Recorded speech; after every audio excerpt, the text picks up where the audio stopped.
This is Samsung Galaxy Z Fold 7, and in this video I'm going to talk about the Continue app on the cover screen feature. Right now, if you're using your main screen and if you're using any application, for example, I'm using YouTube, and if I will fold the display,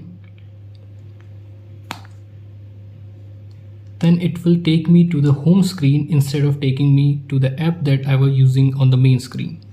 So if you want to customize this, then open your settings, scroll down and then select display, scroll down and then select continue app on cover screen.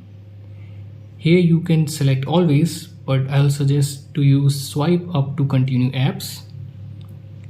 Now if I will use any application in the main screen, and then if I will fold and come to the cover screen, then I can swipe, then it will take me to the application that I was using in the main screen.